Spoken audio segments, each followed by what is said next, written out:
Welcome to the deep dive.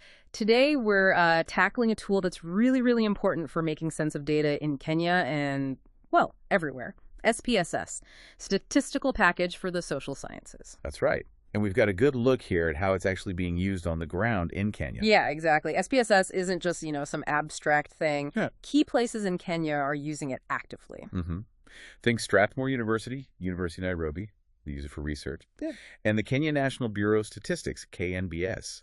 They rely on it for crucial national data. It's a real workhorse. It really is. And the kind of analysis it supports is fascinating. Stuff like agricultural trends, healthcare outcomes, even understanding the impact of M-Pesa. Mobile money, yeah, huge impact there. So our mission today is basically to pull out the key steps for anyone in Kenya who wants to start using SPSS to see how it helps you find, meaningful insights. I'll keep it clear. Even if you think, oh, this sounds super technical, we want to make it accessible. Definitely. Demystify it a bit, show the practical side. Okay, so first things first, getting the actual software. Right. Now, SPSS, it's commercial from IBM, so not free.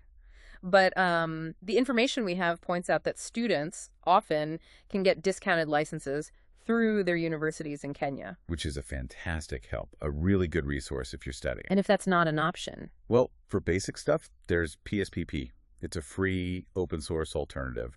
Covers a lot of the fundamentals. Good to know there's a free starting point. And the main IBM one, the latest version mentioned, is IBM SPSS Statistics 2025. That's the one highlighted, yeah. So if you're downloading, look for that. And definitely, check the system requirements first. Windows, Mac OS, make sure your machine can handle it. Good point. So you've got it installed. What's next? Getting around the interface. Exactly. The layout. Think of it like the cockpit for your data. Two main views you'll spend most of your time in. Okay, what are they? First up is the data view. Looks pretty much like a spreadsheet.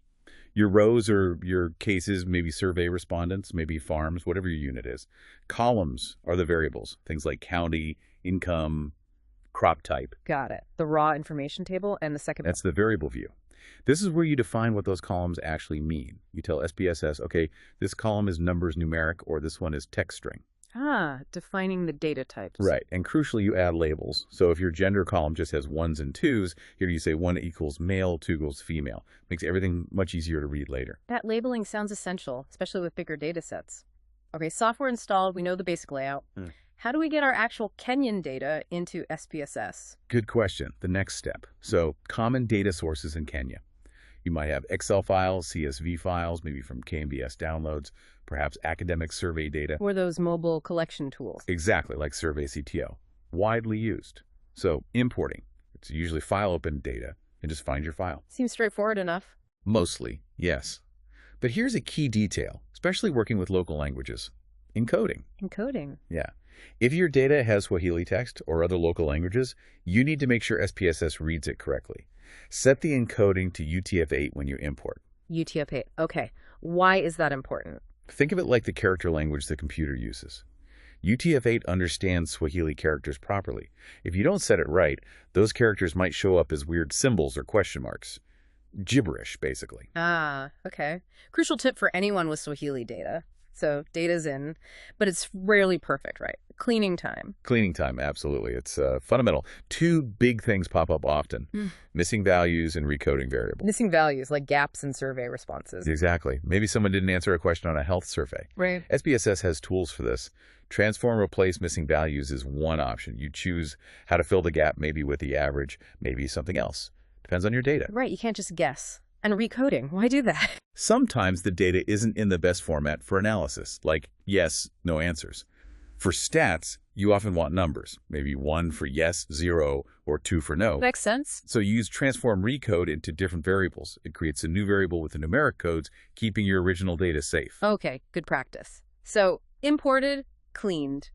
Finally, we can ask the data some questions. Let's start basic. Descriptive statistics, the material used in agricultural yield example. Yes, very relevant for Kenya. Yeah. So to get basic summaries like average yield, you go to Analyze Descriptive Statistics Frequencies. Analyze descriptives frequency. Then you pick your variables like crop type or yield in kilograms per hectare. SPSS gives you the mean, the median, frequencies, all the basic summary. And the practical use. Or you could run this for different counties, right? Yeah. And quickly see, okay, County X has a much higher average maize yield than County Y. Super useful for planning or policy. That's a really clear benefit, and making it even clearer with charts. Definitely. Visuals are key. Go to Graphs Chart Builder, lots of options there.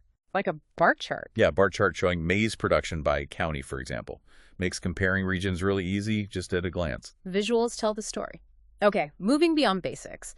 Our sources talk about hypothesis testing. What's that about in SPSS? Hypothesis testing is basically using stats to check if an idea you have about your data is likely true or just random chance.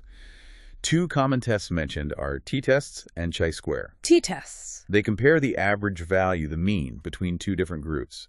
So, for instance, is the average mobile money usage significantly different between people in urban areas versus rural areas? Ah, okay. Comparing means, how do you run that? Analyze compare means independent samples t-test. Got it. And chi-square, that sounds different. It is. Chi-square looks for relationships between two categorical variables, things that fall into groups, not measured numbers. Right. Like, is there a link between someone's highest level of education achieved and the sector they work in, say, agriculture versus services? You'd use analyze descriptive statistics crosstabs for that. It involves setting up a table. Okay, so different tests for different questions. Then there's regression. That sounds more predictive. Exactly. Regression lets you predict one variable based on others. It helps understand drivers. The example used was school enrollment rates. Right. What influences enrollment? You could set enrollment rate as your dependent variable, the one you want to predict or explain. Then use things like household income or distance to school as predictors, your independent variables. You find this under Analyze Regression Linear. And it can tell you which factors matter most. Pretty much, yeah. It quantifies the relationships.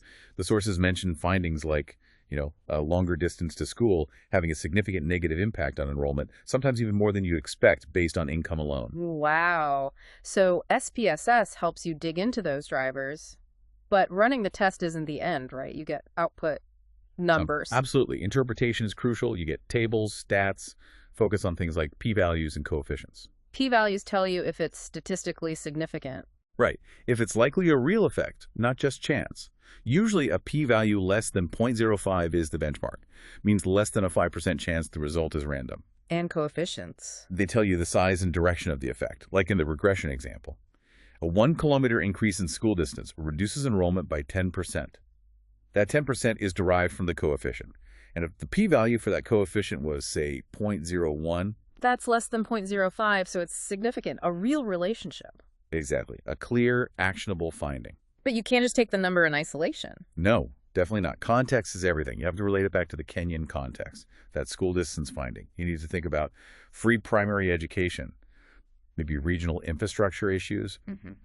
What else is going on that makes distance such a big factor? Makes sense. Tie the stats to the reality on the ground. Now, practically speaking, using SPSS in Kenya, there might be challenges. Access, for one. Yeah, we touched on that. It's commercial software. So university labs are key for students and researchers. And again, PSPP is that free alternative for basics.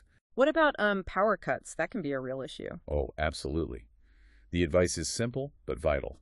Save your work constantly. File save. Make it muscle memory. Good habit, anyway. And if possible, especially in areas with unreliable power, an uninterruptible power supply, a UPS backup, a very worthwhile investment. Could save you hours of lost work. Definitely. And finding help or training, building skills. There are resources. The sources mention things like Data Science Kenya forums. Online communities are great for asking questions, sharing tips. Your support. Exactly. And online courses. Platforms like Coursera, ADX often have SPSS courses, sometimes quite affordable. So challenges exist, but there are ways around them. It really does sound like SPSS can be empowering for people working with data in Kenya. It really can be. It shifts decision-making for researchers, businesses, policymakers from guesswork towards being evidence-based. Building these skills genuinely contributes to Kenya's whole data revolution. So for listeners thinking, okay, I want to try this, what are some concrete next steps? Two great suggestions came up. First, practice. KNBS often releases open data sets. Download some, get your hands dirty, try running these analyses. Real Kenyan data to practice on? Good idea. Second, look for local workshops. Places like iHub Nairobi sometimes host training sessions or workshops on data tools, including SPSS, hands-on learning, plus networking. Excellent practical steps. Okay, to wrap up, let's leave our listeners with a final thought. Sure. Consider this. What could happen if data literacy, The ability to use tools like SPSS effectively became even more widespread across Kenya. Hmm. Beyond the usual sectors like research and government. Right. Imagine more community groups, small businesses, local innovators being able to analyze data relevant to their specific challenges and opportunities. How can that accelerate problem solving and innovation across the country? That's a powerful thought, the potential impact of wider data skills. Definitely something to think about.